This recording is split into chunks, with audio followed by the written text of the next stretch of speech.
AMC lets you do so much of The Walking Dead. It makes the show incredible. I'm sure we can all agree with that.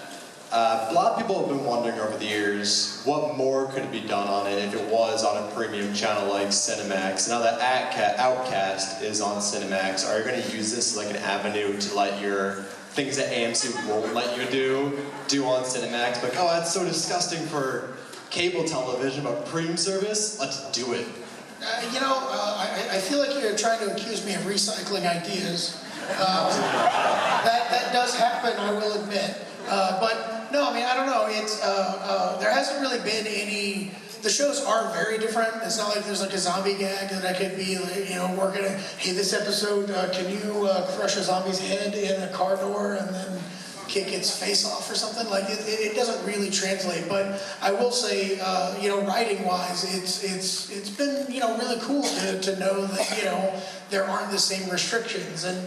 There are little things. I mean, I feel like we work really well in the parameters of, broadcast television with AMC, just because, I don't feel as an audience people are ever sitting there going, oh, they held back there, or oh, they can't do that there. But, there's profanity restrictions and violence restrictions and things like that we don't have, which, I'm not going to say it definitely makes the show better, but as a creative person, it makes the experience a little bit more freeing.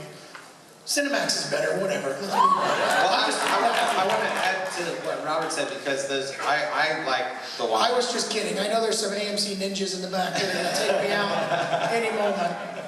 I like watching The Walking Dead, and I think that there's great writing and there's great execution in it. But one of my the things that was most exciting for me getting involved and reading the pilot is that Robert's writing and storytelling has evolved. I mean, because that was a few years ago that you guys started The Walking Dead, so you get to watch him basically build on the stories that you can create and just execute them better in writing. So it's like we have the story in the writing and then we get to execute it. And it's like, it may not be always that we're pushing the envelope, but the situations that we push the envelope in feel so much more intense and emotional to me, maybe because I'm acting them or whatever, but it really has a lot more impact for me reading them. Yeah, I mean, Walking Dead has this air of no one is safe, and you sit down to watch an episode and you have no idea what could happen to any of the people that you're following. And there's definitely an element of that to this show, but this isn't a show where, multiple cast members are going to die every episode, But what we do have is you have no idea what you're going to see at any given moment, you could be in an exorcism and think that you know what's going to happen next, but then something that you had no idea you in your living room sitting on your couch was going to be bombarded with is actually going to happen, and that is going to be a really cool element to the show. All right, thank you so much. Cool. Next side. All right, so given to the subject matter of the show, with a lot of theories about The Exorcist and a lot of talk about kind of darkness within that, was there any darkness on the set that you guys really noticed, or any even? I would prefer not to talk about it. I don't think so. I mean, Patrick. I don't know. He would prefer not to talk about it, Chris. All right. Who said that? Yes. It was pretty creepy. I mean, we shot the pilot in December. We were, in some secluded rural areas for a bit of it. Kyle's house especially was kind of out in the woods. It was, there was definitely, there wasn't any, nothing was flying around set or, nothing bad happened, really. Have you guys seen The Changeling, the old George C. Scott movie? Okay, so, yeah. So I have this thing about empty chairs in rooms, fuck that. And we did this whole thing, we shot inside the Kyle Barnes house, and then the people that own the property were like, yeah, our daughter's gonna get married and we're demoing the house. We're just gonna destroy it and build a new one. And we were like, oh, we're using that. We gotta use that. And so we got this crew to pick the house up and move it across the highway so that this family could have their wedding in the new house. And we did this whole thing where we filmed it, and I was walking around the house alone while they weren't filming, and I found an attic that I had not found during the shooting of the pilot. and I opened it, and I wish I hadn't. But I came up the stairs and bolted to the floors like an old school airplane chair, empty, sitting there with a perfect view back down the stairs towards me.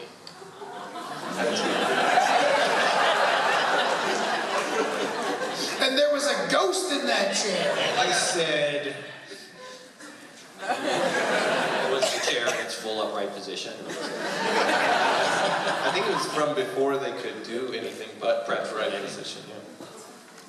All right, let's come back over the left. My left, your right. Thanks for coming. Can't wait to see you guys again next year to tell you how great the show was. Great. Quick question. Since you only have about maybe 10 episodes to work with, is there one episode right now that we should keep an eye out that's got an oh shit moment? Chris? Well, I hope they all have an oh shit moment. I mean, that's what we're trying to do. You know, there are definitely a couple that are my favorites. The one we're working on now, episode 6, is definitely one of my favorites. Which one is going to make you think we're going to make the fans just go, wow? I mean, like he said, like really, it sounds like a selling point, but really every time I read the new scripts, I'm like, holy shit.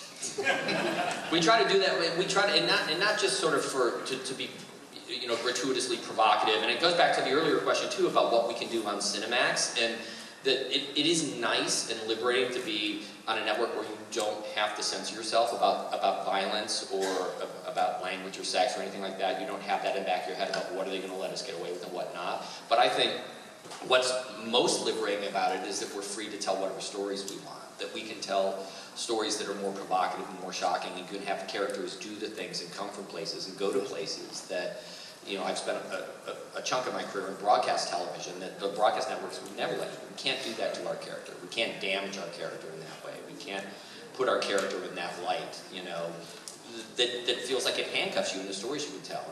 And I think a lot of what you're going to find, I hope, shocking in the show, and the oh shit moments are not necessarily things like the cockroach, which is awesome, but in the choices that the characters make.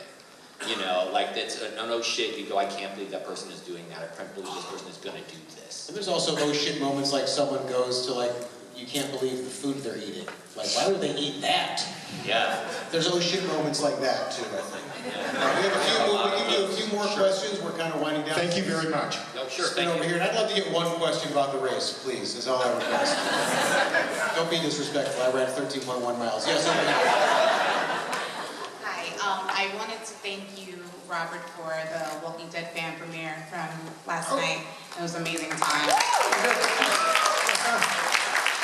It's Cinemax. We're doing this next year at Madison Square Garden, right? Is that? Yeah. Do it at Barclays. Mix it up.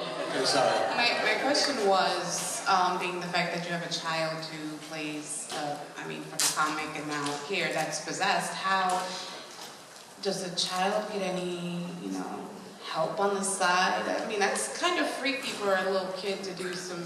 Yeah. Let's talk about Gabriel. Let's talk about it. Was that because Gabriel Bateman plays Joshua, and he is, possessed in the show. I think you can kind of get a sense of that from that scene and from reading the comic.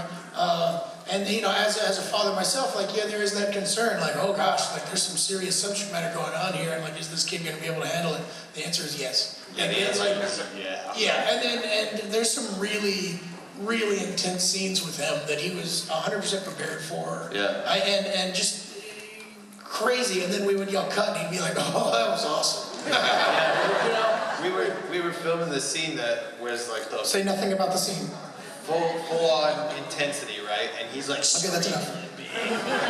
crazy, and there's this part where he's off camera, right? And so I think it was Adam or the AD came in and was like, hey, Gabriel, you can chill out, you're off camera, you don't need to be going crazy like that. And he was like, oh, okay, all right. And then the director came in and he was like, hey, Adam, I know I'm off camera, but is it okay if I keep going? I want to keep going for Patrick, because he's on camera and everything. And he was like, yeah, sure, go for it, or whatever. Because the dude goes 100% every take. And he was like, okay, thanks. And he looked at me, he was like, this is fun, huh?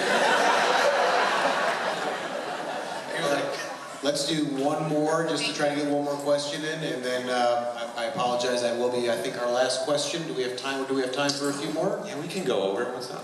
Yes, no? No. All right, this is our last question. We're going to come back to this side. So please, Hi. better be about the race.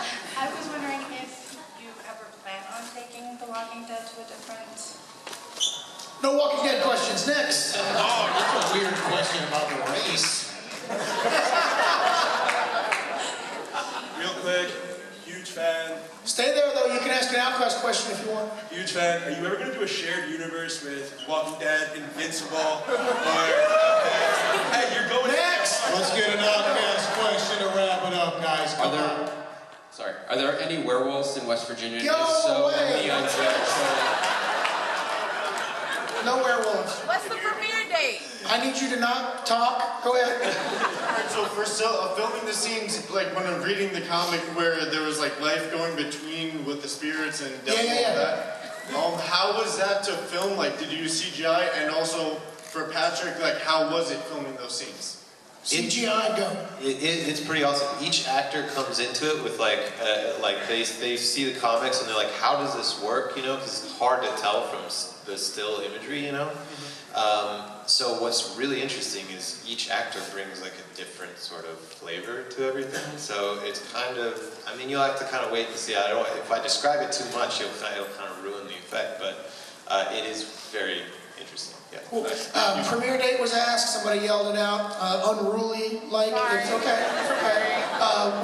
We haven't nailed that down yet. We're very much still in production, but you know, we will be premiering in 2016, and I don't think it'll be too much longer before we're announcing an actual premiere date. So just stay tuned to my Twitter feed and only my Twitter feed, because I need more Twitter followers, and you'll hear all about it. One more question. Let's break the rules.